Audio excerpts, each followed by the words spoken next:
who's a senior director of the Center on Military and Political Power at the Foundation for Defense of Democracies, who will discuss the war in the Middle East and what will happen next. Brad spent nearly 9 years in the U.S. Senate, including 6 years as a top defense advisor to Senator Kelly Ayotte, then senior Republican on the Armed Services Readiness and Management Support Subcommittee. Brad also served as National Security Advisor to Senator Todd Young and worked as a Council on Foreign Relations International Affairs Fellow on the Senate Foreign Relations Committee. Brad served more than 15 years on active duty as a U.S. Army officer, including time as a company commander, Black Hawk pilot, Congressional Affairs Officer on the Army staff in the Pentagon, and staff officer in Afghanistan. As an assistant professor at the U.S. Military Academy at West Point, where he's a graduate, Brad taught courses on American politics, foreign policy, and grand strategy, and also taught a graduate course on Congress and U.S. national security policy at Georgetown University School of Foreign Service. Brad, welcome to the stage.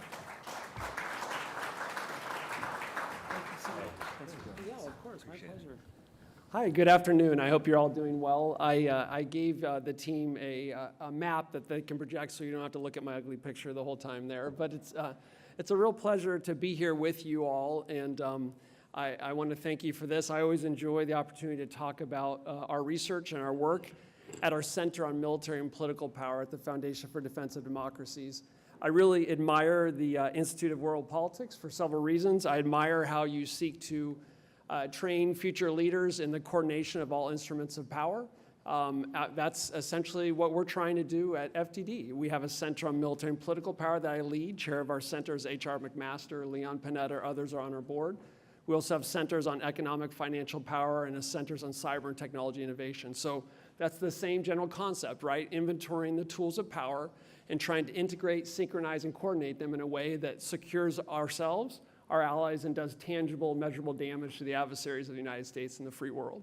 So, and as our name would imply, Democracies, Foundation for Defense of Democracies, we don't suffer from any confusion about democracy. We're kind of with Abraham Lincoln on that one. Of, by, and for the people is better than autocracy and authoritarianism. And we believe that if you have something worth defending, what we do have here, you better make sure that we have the tools to do it. Because if you don't, you'll lose it. And a study of history tells us that nothing maintains itself. You have to work hard to maintain something good when you have it. And my goodness, we have something good here. So that's my bias. I just put them on the table right now. If you like what I just said, you're going to like everything that follows. If you don't, then you're probably going to not like it.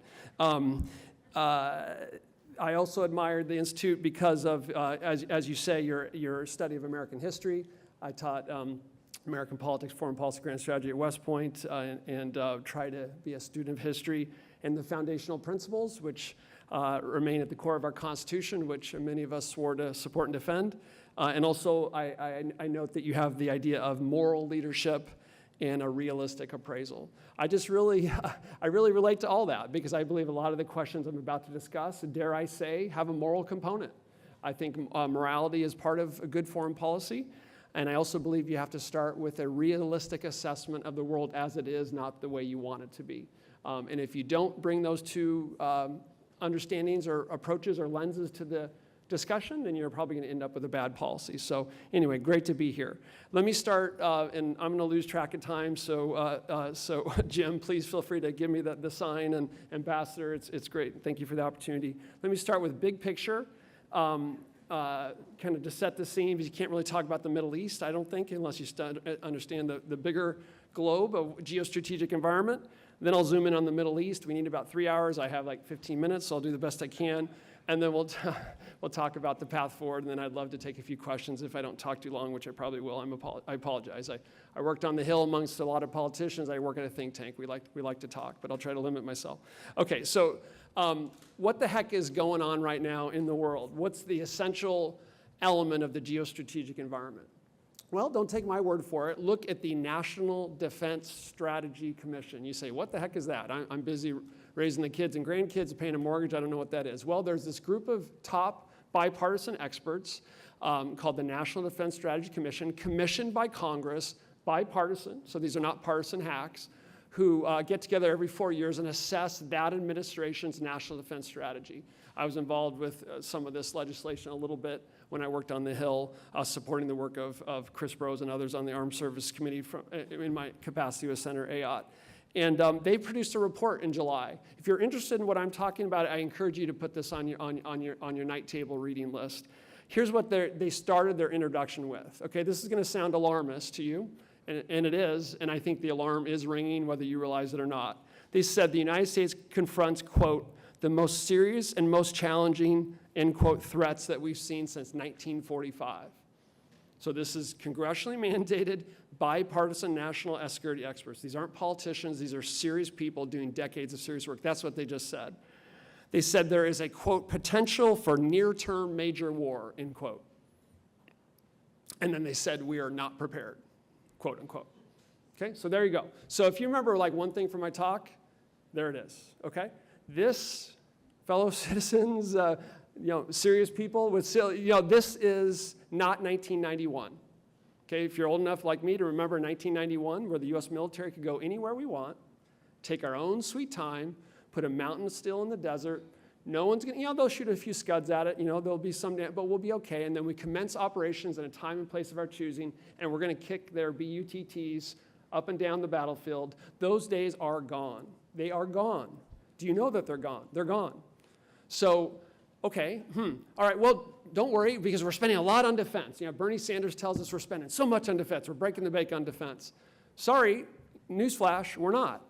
You say, what? Prove it. Okay, I can send you, give me your email address. I'll send you the Pentagon numbers that give you the following. We're spending 3% of our gross domestic product on defense, 3%. You say, that sounds kind of low compared to what? That is near post-World War II lows. The lowest percent that we've spent since World War II was about 2.7, 2.8%. We're spending 3% now. So sorry, Bernie Sanders, we're not going broke on defense spending. We can afford this and quite a bit more. You say, well, okay, GDP, that's kind of a sketchy number. What about percent of federal spending? Okay, you want to measure it that way? 11.7%.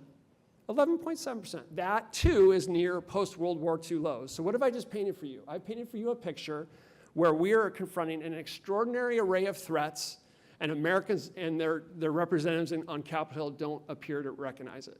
When you look at polls, when you look at what Americans care about, because we live in this big, beautiful, safe, relatively safe, incredibly prosperous country, especially in the scope of history, you look at our top 5, top 10 issues, it's domestic issues. I love that. I love that. I love that we live in a country that most of us are concerned about butter issues versus guns issues. But my study of history tells me that if you spend too much time focusing on butter and not enough time spending on guns, then someone's going to come and take your butter. And so you better watch out. And so we're in one of those moments. So we have something called an axis that we're calling at FDD, an axis of aggressors developing. I better hurry up and get to the Middle East, but I'm sorry, this part's important. Where China, Russia, Iran, and North Korea are cooperating in ways we have not seen before in human history, or in American history. Let me dial that back a little bit, in American history. Yes, the Soviet Union was formidable. I'm old enough to remember the tail end of the Cold War. China alone is more serious, in my perspective, than the Soviet Union ever was. Yes, both had a hostile ideology. Both had very capable, and China increasingly has, an incredible military. Big difference between the Soviet Union and China? Economy and integration in the global economy. We haven't faced in modern American history an adversary like that. And then when you combine that with their growing cooperation with Iran, North Korea, and Russia, we got a big problem. We got a big problem. They're sharing intelligence on us. They're sharing weapons. They're producing weapons for each other. They're helping each be more effective in their respective spheres of aggression. They're helping them recover from the damage that our beleaguered democratic partners are inflicting on them. And the sum is greater than the parts. So that's what I'm telling you. So now to the Middle East. Okay, I go on for that, but we'll go to the Middle East. October 7th was the worst single day of murder of Jews since the Holocaust, committed by a foreign designated terrorist organization, Hamas, who has a sick Islamist ideology that is explicitly dedicated to the extermination of the world's only majority Jewish state and wants to murder Jews. Sorry, that's read their own charter, that's what it says, okay? So sometimes, good policy starts with a sober statement of truth. There it is. You don't believe me? Look at the propaganda that the murderous terrorists left behind as they were going house to house, kibbutz to kibbutz, beheading people, murdering people, raping people, sometimes both at the same time. You know what they left behind? They left behind propaganda talking about how Jews were a cancer that had to be wiped off the face of the earth. That doesn't really kind of sit well in Brussels, Davos, or fancy hotels in Washington. You might be a little upset with me for being so graphic. I don't mean to shock you, but I kind of do. These are enemies of civilization. Okay? Now, you want to talk about Gaza? You want to talk about how the war? Fine, let's talk about it. But let's start with this. There was a ceasefire on October 6th, and Hamas ended it. And they ended it in one of the most brutal ways imaginable. And now America's best ally in the Middle East is defending itself the exact same way we would. How do I know? Look what we did after September 11th. Remember September 11th? We remember that. 3,000 people murdered. On a per capita basis, what Israel confronted was far worse than that. And the main difference is the murders didn't come from thousands of miles away. They came from just over the other hill. So how do you think the United States of America would respond to October 2nd? You know exactly how we'd respond. You'd go destroy the heck out of the people that did that so they couldn't do it again. Okay? And then you know what happened on October 8th? I'll tell you what happened on October 8th. After what I just said just happened, the very next day what happened? Oh man, Israel, I'm sorry, wow. No, Hezbollah, the varsity terror squad of the Islamic Republic of Iran, started attacking Israel in its north the very next day. Over the last 12 months, those attacks increased in frequency and intensity. You had, more than a dozen children murdered on a soccer field. You say, well, there's suffering in Gaza. Absolutely there is, and you will not hear me minimize that. But one of the reasons why there's such an incredible suffering in Gaza is because we're confronting an adversary that wants civilian casualties by systematically employing human shields and putting their weapons depots and launch sites in schoolyards and their headquarters under playgrounds so that they can use those casualties as part of a political warfare campaign to drum up anger on American college campuses to try to deprive the world's only majority Jewish state of the means of self-defense. And you question that? Come stop by my office. I'll give you evidence for all of that. So that's what happened on October 8th. So Israel, for the first 6 to 9 months, was reactive. I was saying implementing a subpar strategy. And then they started to get off the back foot and onto the front foot in the last few weeks. They have severely degraded Hamas in Gaza. They have severely degraded the leadership of Hezbollah. They're conducting a ground incursion into southern Lebanon, trying to essentially enforce UN Security Council Resolution 1701, passed in 2006, which says there should be no armed personnel other than the Lebanese armed forces and the UN peacekeepers, about 10,000 UN peacekeepers, including Chinese peacekeepers in Lebanon. Did you know that? And what has the UN interim force in Lebanon done since then? They've had a very nice front row seat to what I've described since October 8th, doing almost nothing, literally seeing the missiles and rockets being launched into Israel, totally blowing off UN Security Council. For years, Israel said, hey, UN, UN Security Council Resolution 1701 is not being enforced. You're not pushing these groups north of the Litani River. Hey, diplomacy, we love diplomacy. Please, international organizations, UN members, please? No. 60,000 Israelis or more have had to vacate their homes in the north of Israel and can't go back because the UN has failed to do its job. So what is happening right now in Lebanon? Exactly what I predicted several months ago. A horrible war that's going to have tons of suffering because of the failure of diplomacy and international organizations to enforce their words. Israel, ironically, no fan of the United Nations, is now essentially enforcing UN Security Council Resolution 1701. Meanwhile, the third H has got in on the action. You got Hamas and Hezbollah. The Houthis, the new favorite terrorist group of a lot of college students here in the United States, down in Yemen. Not big fan of women's rights, if you're into that. Really big fans of child soldiers. Let's not talk about what they've done in their prisons down there. And they've started attacking Israel directly as well.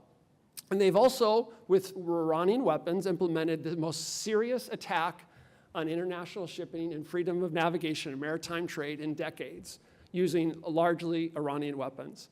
This administration has tried to do something about it. We can talk about what they've done well and done not, and that's what happened. And what about Iraq, Syria, and Jordan? In Iraq, Syria, and Jordan, we have about 2,500 troops in Iraq and about 900 troops in Syria doing what? They're not on vacation, trust me, they're trying to keep the ISIS caliphate defeated. Let me give you some statistics.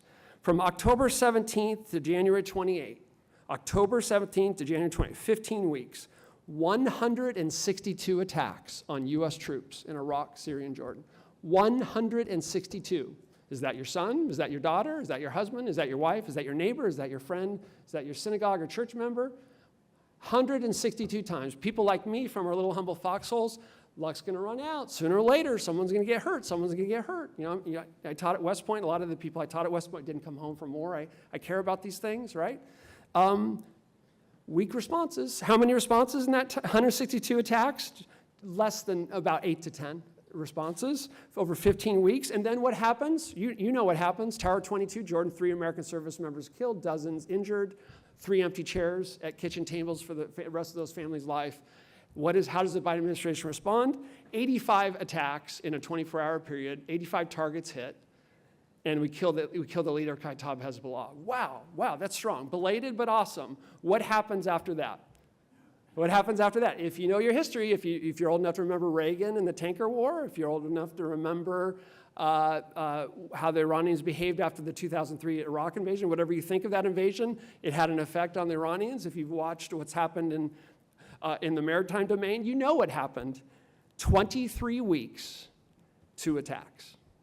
162 attacks, 15 weeks, 23 weeks, 2 attacks. You don't have to be Nostradamus to figure this one out. Here's another one.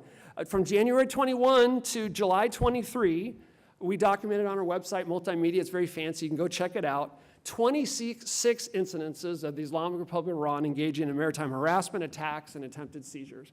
26. We got video, we got pictures, details on the ships, you can check it out. You know what we found?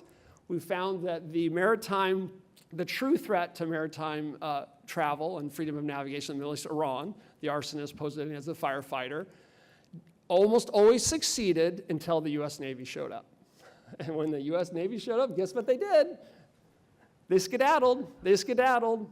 So I'm putting here just in the shadow of the White House, I'm putting forward a very controversial proposition. That generally speaking, with our flaws, America's a force for good, and American weakness, not strength, is what's destabilizing. Now, am I looking for a big war? Am I looking to send 107,000 troops to Iran? I am not.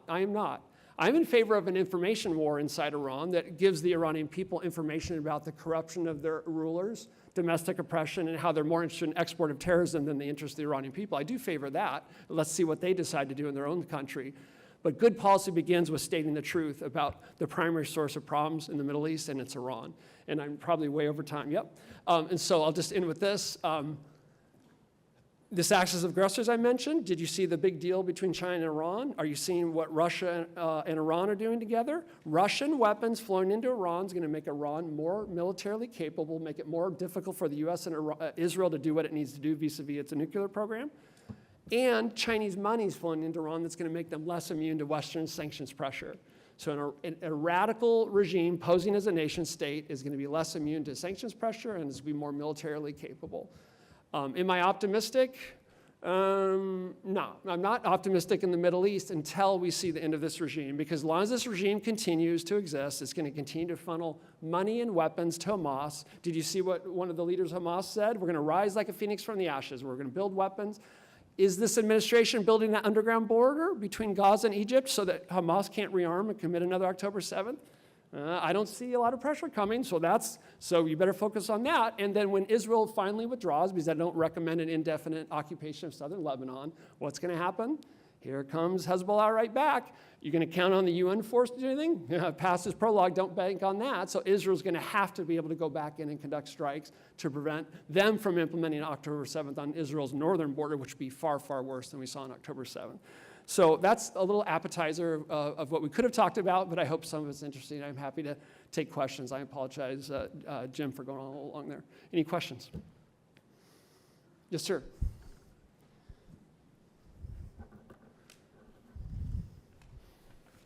Israel currently has the GBU 28 and 39, but it does not have the GBU 57 MOP. Do you think the GBU 28 and 39 are strong enough to take out the Natanz fuel enrichment plant? I know they're not strong enough to take out the Fordo one. Thanks for the question. I believe Israel is the most formidable military power in the Middle East. I believe they can do severe damage to Iran's nuclear program, but I believe that they cannot do it alone. I believe they can bury a lot of entrances. They can do a lot of cyber attacks. They can make it the very worst day for the Iranian military since 1979, but I do not believe that they have the capability to completely destroy Iran's nuclear program. It would need America's help to do it. I will tell you that some of the best Air Force pilots I have talked to have talked about the difficulty for the US Air Force in dealing with Iranian integrated air and missile defense. If you're going to do any serious multi-day attack on Iran's nuclear program, you're going to first have to deal with Iran's integrated air and missile defense. You may have noticed in response to the April attack, on the first direct Iranian attack on Israel since 1979, in which you had 330 cruise missiles, 150 drones, and 110 ballistic missiles launched at Israel. How did Israel respond? They sent about 1 or 2 missiles and took out a radar. Did you see that? A radar near a nuclear facility. They were sending, they're like, hey, you couldn't do with 300 some missiles what we can do with 1 or 2. They took out a radar. But the short answer to your question is, I believe, and of course I don't have access to their classified programs. I'm confident and hopeful that they have all kinds of wonderful capabilities I don't know about. And I would say that what they've done against Hezbollah in recent weeks has been going to be studied by military historians for a long time. But here comes the ground war. And as a former Army guy, dropping air-launched munitions is a heck of a lot easier than a ground war going tunnel to tunnel. And Hezbollah is much more capable than Hamas. So I'm concerned about the future in southern Lebanon in terms of ground warfare. I believe Israel can put a serious hurt on Iran. I believe they're looking at basically military targets, conventional. I'm talking missile depots. I'm talking launch sites. I'm talking headquarters elements.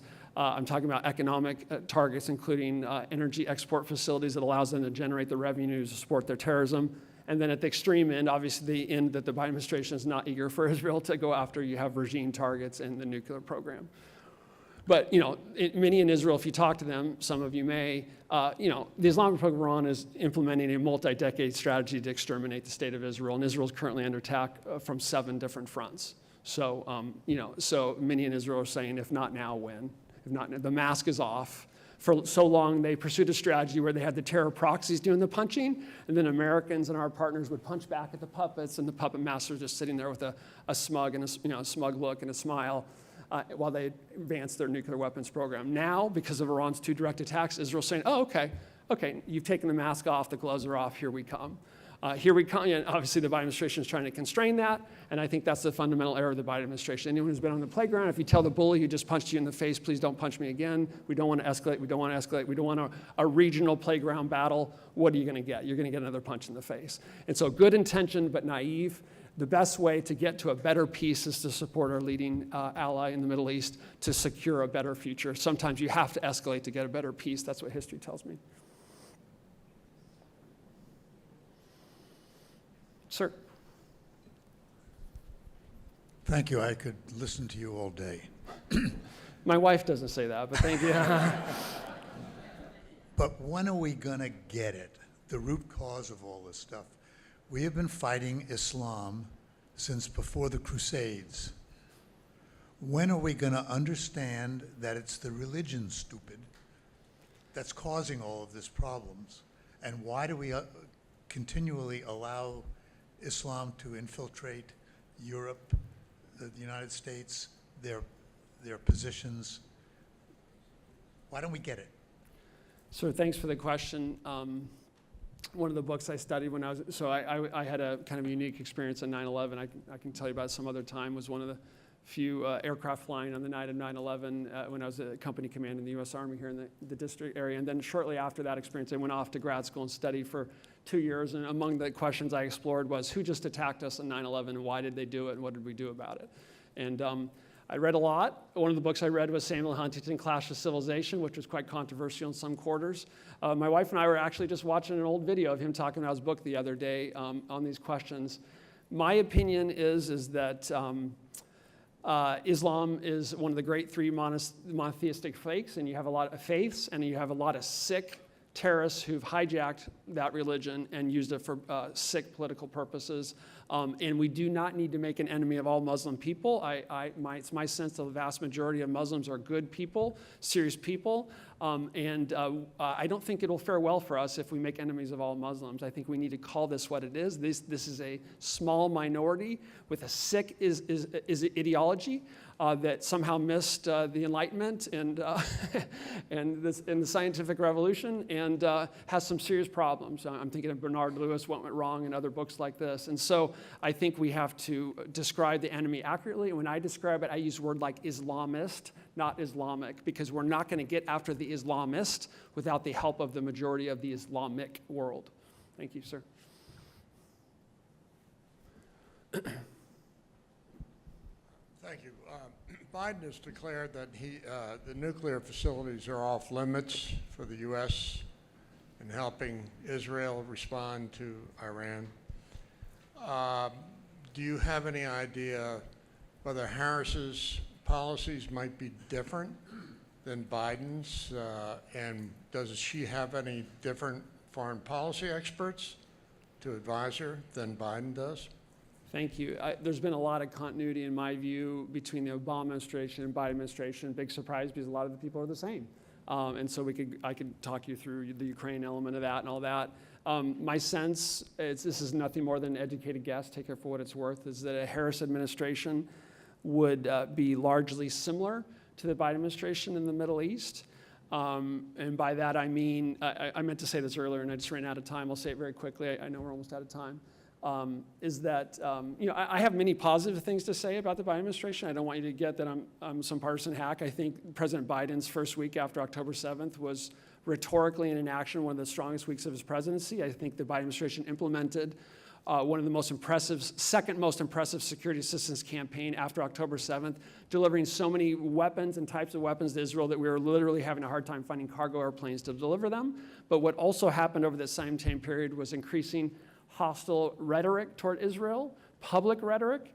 And I come from kind of an old school that when your best friend or best ally is having their worst day or their worst year, you don't publicly criticize them by ganging up with the bullies and the terrorists. If you got a beef with them, you say it in private.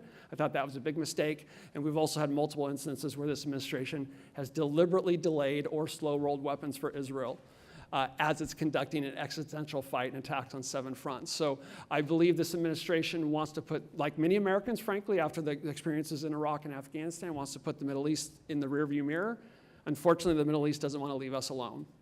And international relations, there's 2 votes. There's our vote, and you can't, H.R. McMaster says, it's the philosophy of RSVP, hey, sorry, we're not interested in that war. Well, sometimes the war comes to you, as it did on 9/11. So I think the Harris administration, I worry, may suffer from, I believe China is the #1 threat we confront, hands down. I believe we need to do more in the Indo-Pacific. That leads people to say, hey, we really need to get out of the Middle East. The problem is if you don't properly resource the protection of our vital interests in the Middle East, small problems will become bigger, and we'll have to go back at a greater cost in the future. That's exactly what then Vice President Biden encouraged in 2011, contrary to the advice of his military commanders and senators like mine who was urging him not to do that. And what happened? Sequence of events were led to the ISIS caliphate, and we had to return at a greater cost in 2014. So I believe, unfortunately, with respect to Iranian policy, that a Harris administration would be very similar in many ways to the Biden administration. But I believe a Harris administration would be much stronger on U.S. policy toward Ukraine and Russia, which we could also talk about. Thank you. Yeah. Thank you so much. Thank you. Thanks for having me. Yeah, we should talk some. Yeah, sometime.